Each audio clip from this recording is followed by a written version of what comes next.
This is the Sri Lanka Broadcasting Corporation.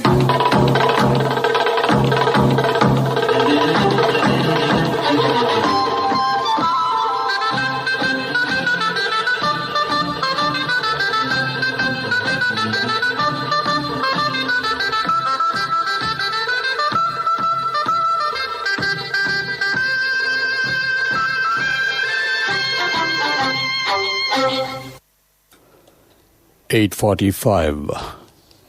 Is the news edited by Lal Malwarachi, read by Victor Raj. Here are the headlines of the local news. A special meeting was held today to seek legal redress for the damage caused to Sri Lanka by the fire on the Singapore-registered MV Express Pearl cargo ship. 5,000 rupees allowance to fishing families affected by Express Pearl fire will be paid from tomorrow. The total number of COVID-19 cases confirmed in the country exceeds 225,000. Total recoveries 190,000 and deaths 2,200. Government's party leaders say that proposals will be submitted to the President compensate low-income families affected by the fuel price hike. Health experts say wearing face masks is no substitute for masks. In foreign news, China denounces G7 after statement of Xinjiang and Hong Kong. In sports news, Sri Lanka Olympians will be rewarded with financial benefits. Local news in detail. A special meeting was held today under the patronage of Minister Ali Sabri at the Ministry of Justice to seek legal redress for the damage caused to Sri Lanka by the fire on the Singapore-registered MV Express Pearl cargo ship. The aim of this meeting was to provide required legal assistance to the Attorney General's Department in taking legal action to repair the damage caused to the country's economy, ecosystem, fisheries and various other sectors due to the fire. Minister Sabri said that steps have been taken to obtain the assistance of intellectuals in the field for this purpose and that a guarantee will be given that legal action will be taken to obtain the maximum compensation to the country. 5 committees representing various fields have been appointed to act on this matter. Meanwhile, the captain of the Express Pearl ship, who was under the custody of the CID, has been bailed out after being produced before the court today. Gampaha District Secretary Sunil Jayala said that the allowance of 5,000 rupees each will be paid tomorrow to the fishing families in the Gampaha district who lost their livelihood due to the burning of the Express Pearl cargo ship. The allowance will be given to 9,883 families directly and indirectly affected in the 4 divisional secretaries divisions of Negombo, Wattala, Katana and Jayala. A sum of 4,415,000 rupees has been allocated for the General Treasury for this purpose and it is planned to make the payment through the relevant divisional secretaries. This news comes to you from the Sri Lanka Broadcasting Corporation. Scan the Lanka QR code and make your payments with People's Pay mobile payment app from People's Bank.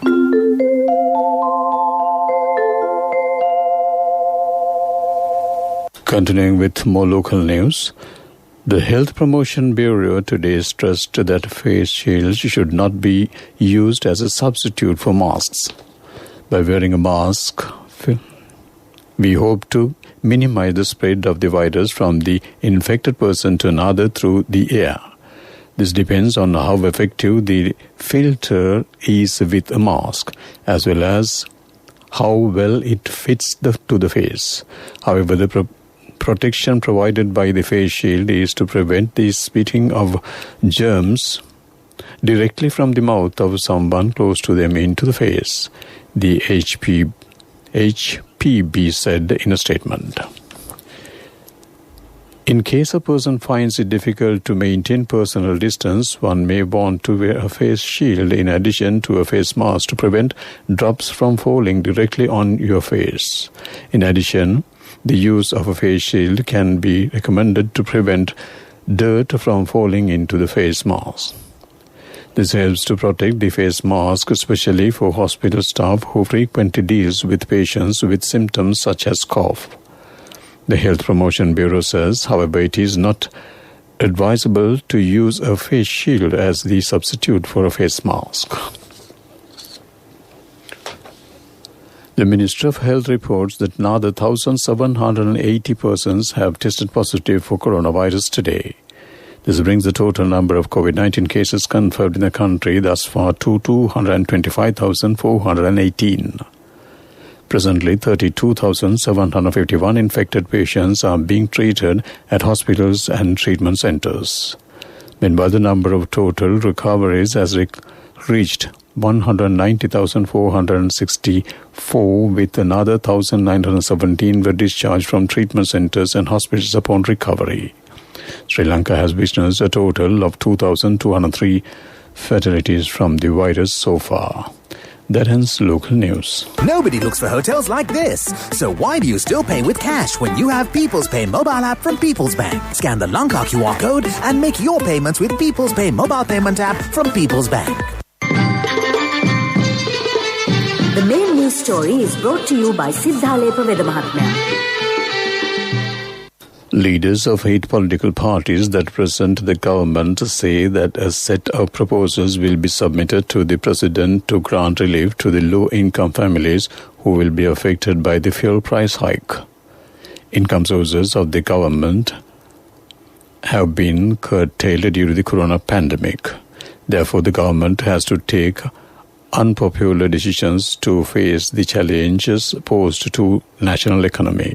The responsibility of increasing fuel prices lies collectively on the government, not on the shoulder of the subject minister, they said.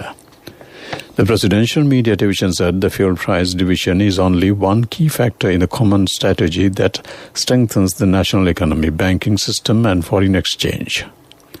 The fuel price revision will help turn the country's economy, which is based on imports, into an investment and consumption economy. Meanwhile, Minister Namal Rajapaksa says that the President and Prime Minister will take a decision on providing relief to the people who will be affected by the increased fuel prices. That ends main news story.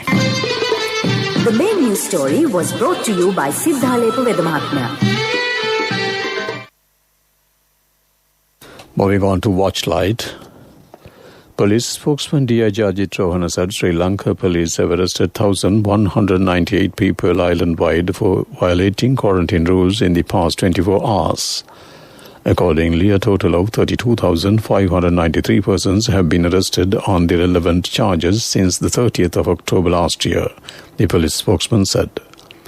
Police said that special police teams have been deployed to continue the operations today as well to nab quarantine violators.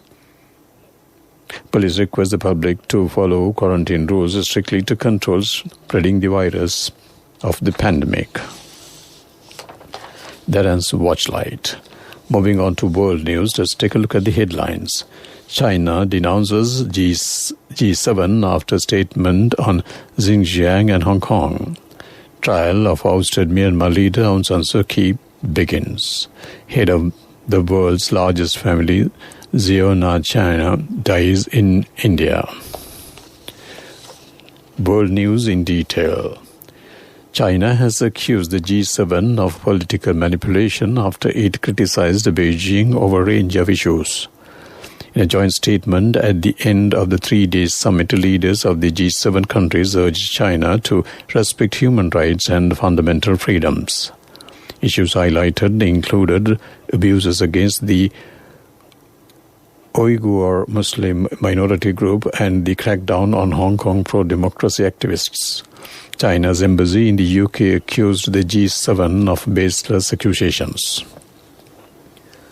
The trial of ousted Myanmar leader Aung San Suu Kyi has got underway 4 months after a military coup removed the elected government from office. She is charged with owning unlicensed walkie-talkies and violating COVID restrictions. Later trials will focus on allegations of corruption and breaking the official Secrets Act. Human rights groups have condemned the trial, described it as an attempt to stop her running in future elections. A 76-year-old man believed to be the head of the world's largest family has died in India, Mizoram state.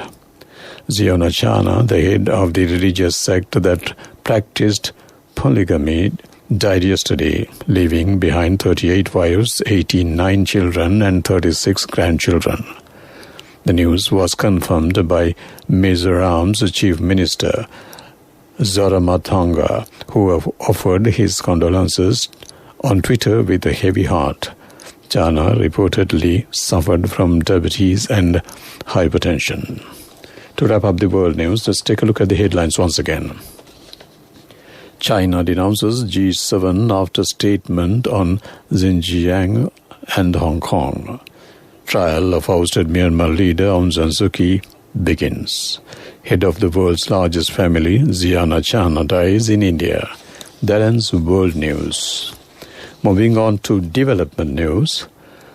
The first phase of the creation of new technology city parks with the state-of-the-art technology facilities that will create thousands of job opportunities in the IT sector is set to be established at the Malahandu estate in Galle.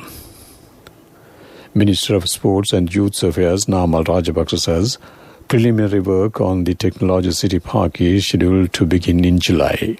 And after the completion of the first phase, it is planned to create 500 related jobs in the technology and computer sector in the short term and at least 2,000 jobs in the medium term.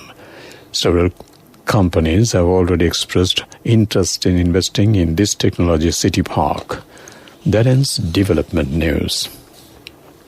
Moving on to sports news, Sri Lankan Olympians will be rewarded with financial benefits and other incentives when they participate in the Tokyo Olympic Games in Japan from July 23rd.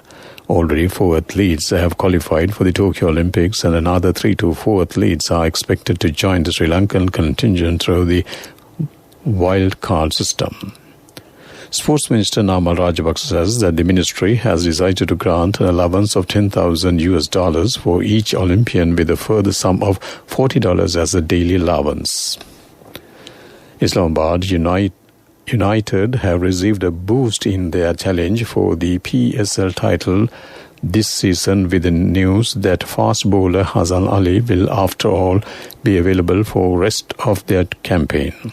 Ali was due to fly back last evening to attend to a personal family situation in Pakistan but decided against it after the matter was resolved.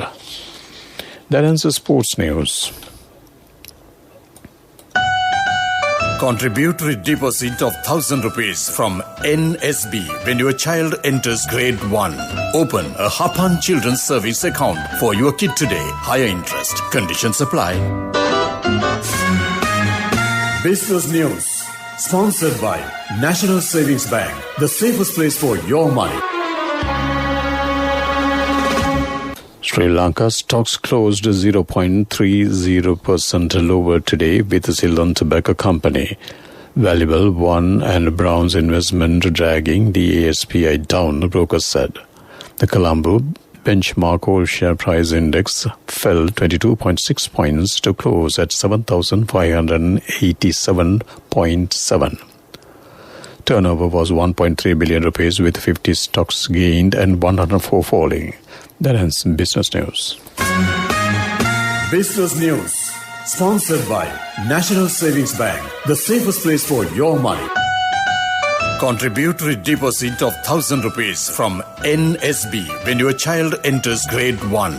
Open a Hapan Children's Service account for your kid today. Higher interest. Conditions apply. Economic news. courtesy of... I bought my daughter a laptop for her work by managing my finances. Whatever the expenses may be, I can't afford to miss out on life's special moments like her birthday or our anniversary. So you need to invest to make your family's future flourish. Saving money isn't easy when you have responsibilities. That's why we promise to give you the best returns and guarantee on your investment. LOLC Finance Fixed Deposits. Maximize your savings. LOLC Finance PLC, incorporated on the 13th of December 2001, is rated SLA stable by ICRA Lanka Limited and is licensed by the Monetary Board of the Central Bank of Sri Lanka under the Finance Business Act number 42 of 2011. All economic centres will be opened for wholesale trading on the 17th and 18th. State Minister Shashindra Rajapaksa said that the economic centres will be opened with the agreement of the Presidential Task Force for Economic Revival and Poverty Alleviation. Opportunity has been given to conduct wholesale trading according to the health protective measures. That ends economic news. Saving money isn't easy when you have responsibility. That's why we promise to give you the best returns and guarantee on your investment. LOLC Finance Fixed Deposits. Maximize your savings. LOLC Finance PLC, incorporated on the 13th of December 2001, is rated SLA stable by ICRA Lanka Limited and is licensed by the Monetary Board of the Central Bank of Sri Lanka under the Finance Business Act number 42 of 2011. Weather report was sponsored by Dialogue, in partnership with the Ministry of Education, introduces Nanasa, a trilingual educational mobile app with video-based lessons for grade 1 to A-levels. Now your child can study with ease on your mobile with no subscription fee. The Met Department shows showers of thunderstorms will occur at times in central, Sabaragamu and western provinces, and a fairly heavy force above 75 mm can be expected at some places in these areas. Several spells of showers will occur in the northwestern province and in Galle and Martha districts. Wind speed will be 40 km per hour in the western slope of the Central Hills, northern, north central and northwestern provinces, and in Hambantota and Trincomalee districts. The wind speed can be increased up to 50 km per hour at times in these areas. That ends with the report. Weather report was sponsored by Dialogue, in partnership with the Ministry of Education, introduces Nanasa, a trilingual educational mobile app with video-based lessons for grade 1 to A-levels. Now your child can study with ease on your mobile with no subscription fee. To wrap up the night news on Radio Sri Lanka, let's take a look at the headlines once again. A special meeting was held today to seek legal redress for the damage caused to Sri Lanka by the fire on the Singapore-registered MV Express Pearl cargo ship. 5,000 rupees allowance to fishing families affected by Express Pearl fire will be paid from tomorrow. The total number of COVID-19 cases confirmed in the country exceeds 225,000, total recoveries 190,000 and deaths 2,200. Government's party leaders say that a proposal will be submitted to the President compensate low-income families affected by the fuel price hike. Health experts say wearing face shields is no substitute for masks. In foreign news, China denounces G7 after statement on Xinjiang and Hong Kong. In sports news, Sri Lanka Olympians will be rewarded with financial benefits. That ends the night news bulletin on Radio Sri Lanka.